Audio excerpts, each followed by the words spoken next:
اللہ تو حضور کے غلاموں اب یہ ساری قرآن کی آیتیں ہیں، سب قرآن کی آیتیں، اور اللہ نے فرمایا میں صابروں کے ساتھ، معیت صابروں کے لیے، بشارتیں صابروں کے لیے، اجر صابروں کے لیے، اور پیغمبروں کی سیرت صبر کرنا، اور جنت صابروں کے لیے اللہ رب العزت نے جگہ جگہ یہ بیان کیا۔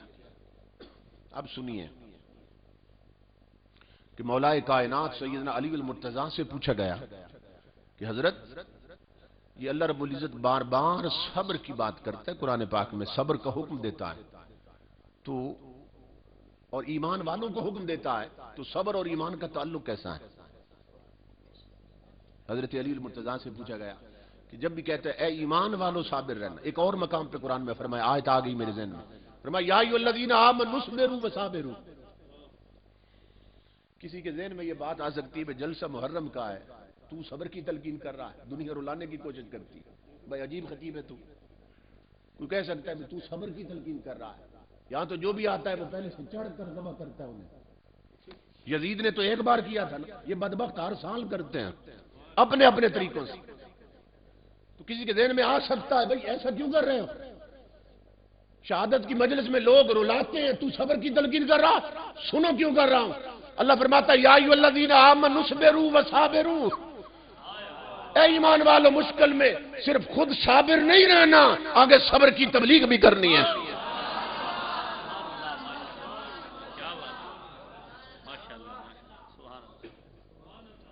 اللہ فرما رہا ہے قرآن میں، امام الانبیاء کے غلاموں اللہ فرما رہا ہے اے ایمان والو، اور پھر فرمائے ایک اور جگہ پہ وتواصوا بالحق وتواصوا بالصبر، جو ایمان والے ہیں وہ ایک دوسرے کو صبر کی تلقین کرتے ہیں، ان کی کوشش رلانا نہیں ہوتی، ان کی کوشش صبر کی تلقین ہوتی ہے، صابر بن جائیں، بہادر بن جائیں لوگ، کیونکہ مولا کائنات فرماتے ہیں کہ صبر کا تعلق ایمان سے اتنا پکا ہے۔ آپ فرماتے الصبر من الایمان کالرأس من الجسد، صبر کا تعلق ایمان سے ایسے ہے جیسا سر کا دھڑ کے ساتھ ہے۔ کتنا پکا تعلق، علی المرتضیٰ فرما رہے رضی اللہ تعالی کہ صبر کا تعلق ایمان سے اتنا پکا ہے جتنا سر کا دھڑ کے ساتھ۔ اب آپ نے نتیجہ دیا، اب نتیجہ دیا، اب فرماتے اذا ذهب الصبر ذهب الایمان کالرأس من الجسد، فرمایا لوگوں سنو، اللہ اس لیے ایمان کے ساتھ صبر کا حکم دے رہا ہے کہ جس طرح جسم پہ سر نہ رہے، اس میں جان نہیں رہتی، مومن میں صبر نہ رہے ایمان نہیں رہتا۔ یہ سیدنا علی المرتضیٰ فرما رہے ہیں، مومن میں صبر نہ رہے ایمان نہیں رہتا۔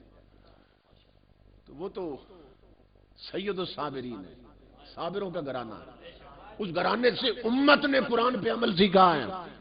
تو کیا یہ ساری آیتیں کربلا میں انہیں بھول گئی تھی؟ ان کے صبر اور تحمل کا حال یہ ہے۔ امام حسن تشریف فرما ہے، اور ایک روایت میں یہی روایت حضرت امام زین العابدین کے حوالے سے بھی ہے،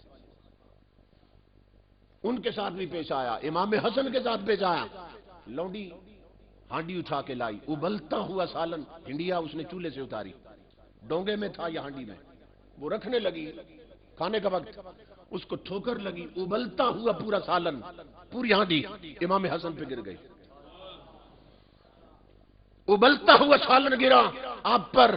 یہ انسانی نیچر کی بات، اچانک ایسا حادثہ ہو طبیعت میں غصہ آتا ہے، اچانک غصہ آیا، چہرے کا رنگ بدل گیا، وہ لونڈی اور ابلتا سالن گرا دے، کیا حالت ہوگی؟ امام الانبیاء کے غلاموں وہ لونڈی بھی زہرا کے گھر کی تھی، قربان جائے اس کی فکر پر، اس نے فوراً قرآن کی آیت کا ایک حصہ پڑھ دیا،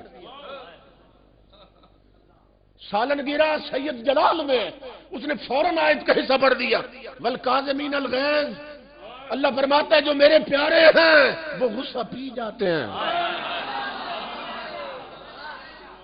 اللہ کی عزت کی قسم، ابھی جسم جل رہا تھا، سید ہنسنے لگ گیا، فرمایا گواہ ہو جا میں نے غصہ پی لیا۔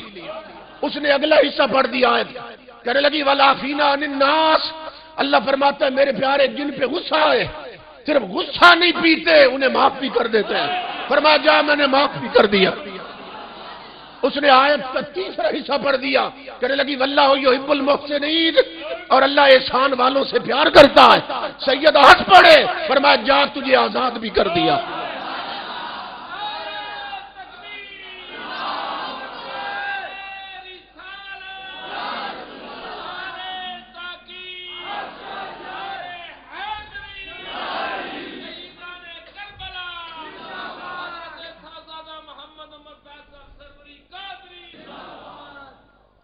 تصور کریں ان کا تعلق قرآن سے کیسا ہے، ان کے گھر کی لونڈیوں کا تعلق قرآن سے کیسا ہے۔ امام الانبیاء کے غلاموں، ایسی ہستیاں قرآن سے جدا کر کے انہیں سمجھ سکتا ہے کوئی؟ ولی مرتضیٰ فرماتے ہیں کہ جس طرح اس سر کو اتار دیا جائے، جسم سے سر جدا ہو، اس میں جان نہیں رہتی، مومن سے صبر نکل جائے، ایمان نہیں رہتی، ایمان نہیں رہتی۔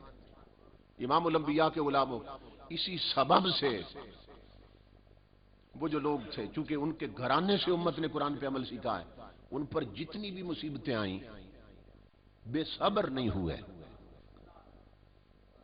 پیٹے نہیں، نوحے نہیں پڑے، بین نہیں کیے، کیونکہ حضور کا ارشاد ہے۔ امام الانبیاء نے فرمایا لعن اللہ النائحۃ والمستمعۃ، یہ حدیث رسول ہے۔ آقا نے فرمایا نوحے پڑھنے والی پر بھی رب کی لعنت، سننے والی پر بھی رب کی لعنت، یہ حدیث رسول ہے۔ اور آپ نے فرمایا النائحۃ اذا لم تتب قبل موتها، نوحے پڑھنے والی اگر توبہ سے پہلے مر جائے، تقام یوم القیامت علیہا سربال من قطران ودر من جرب، وہ قیامت کے دن قبر سے بدبخت عورت نوحے پڑھنے والی جو توبہ کے بغیر مر جائے، اس حال میں اٹھائی جائے گی کہ گندک کی شلوار پہنائی جائے گی اور لک تارکول کی قمیض پہنائی جائے گی، یہ جو گرم کر کے لک ہم سڑکوں پہ ڈالتے ہیں، اس کی قمیض پہنائی جائے گی۔ یہ حضور کی حدیثیں ہیں، یہ میاں محمد کا کلام نہیں، حضرت محمد کا کلام ہے صلی اللہ علیہ وسلم۔ امام الانبیاء فرما رہے ہیں، تو حضور کے غلاموں، یہ ساری تعلیمات ہو، قرآن کی بھی حضور کی بھی، اور ان پہ مصیبت بن جائے تو وہ پھر پیٹتے رہیں اور وہ نوحے پڑھتے رہیں اور بین کرتے رہیں۔ ان کا تو حال یہ ہے کہ خود حضور نے بچپن میں خبریں دی تھی کہ میرے اس بیٹے نے شہید ہونا ہے، اور بتا دیا کہ اس نے کربلا میں شہید ہونا ہے۔ ان ابنی ھذا یقتل بارض یقال لھا کربلا، حضور نے فرمایا۔ سیدنا علی المرتضیٰ جا رہے ہیں، سفر پہ ہیں، ایک میدان سے گزرے، آپ نے فرمایا ساتھیو یہ کون سا میدان ہے؟ کسی نے حضرت کی حضرت اسے ماریہ کہتے ہیں، آپ نے فرمایا کوئی اور نام؟ کسی نے کہا حضرت اسے کربلا بھی کہتے ہیں۔ گھوڑے سے اتر آئے، ہاتھ میں چھڑی تھی یا نیزہ، نشان لگائے 3 جگہوں پہ۔ ساتھیوں نے کہا حضرت یہ کیا کر رہے ہیں؟ فرمایا میرے ساتھیو گواہ ہو جاؤ، ہاں ہونا مناخ رکابہم موضع رحالہم وموضع رحالہم فئۃ من آل محمد تقتلون بہذہ الارض، اور میرے ساتھیو گواہ ہو جاؤ، یہ وہ جگہ ہے جہاں فاطمہ کی بیٹی زینب کا خیمہ لگے گا، یہ وہ جگہ ہے جہاں ان کے سجامے اتریں گے، یہ وہ جگہ ہے جہاں ان کا خون بہایا جائے گا۔ نشان لگا کے بتائے، جانتے ہیں یہاں شہید ہونا ہے، یہاں خیمے لگنے ہیں۔ امام الانبیاء کے غلاموں، حضور نے بھی خبریں، اور حضرت عبداللہ ابن عباس یہ حضور کے چچا کے بیٹے ہیں، جس طرح علی المرتضیٰ چچا کے بیٹے ہیں، یہ حضرت عبداللہ ابن عباس فرماتے ہیں ہم آل رسول اور اصحاب رسول کو کوئی شک ہی نہیں رہ گیا تھا، بار بار امام الانبیاء نے بتایا حسین نے کٹنا ہے کربلا میں، ہم سب جانتے تھے کٹنا ہے۔ مگر توجہ طلب بات یہ، آج ان ہستیوں کے وسیلے سے ہم دعا کریں، ہماری آئی ہوئی مصیبتیں ٹل جاتی ہیں، ان کے اپنے ہاتھ اٹھ جاتے تو مقدر نہ بدل جاتا۔ سوچنے کی بات، ایک دن بھی حضور نے دعا نہیں مانگی۔ ہمیں اگر معلوم ہو جائے نا کہ ہمیں کوئی نجومی بتا دے اگلے مہینے مصیبت آنے والی، اس دن تک پتہ نہیں کتنے ختم کرا لیں گے، کلمے کے کتنے لکھ نکل جائیں گے، اور انہیں رسول بتا گئے کربلا میں کٹنا ہے، میدان بھی بتا دی، سن بھی بتا دیا، کٹنا ہے میدان میں۔ امام الانبیاء کے غلاموں، زندگی بھر حضور نے دعا نہیں مانگی، زندگی بھر علی المرتضیٰ نے دعا نہیں مانگی، زندگی بھر حضرت فاطمہ کو پتا کسنا ہے، سیدہ فاطمہ نے دعا نہیں مانگی. امت کو بتایا سیدہ فاطمہ نے کہ جمعہ کے دن عصر سے لے کر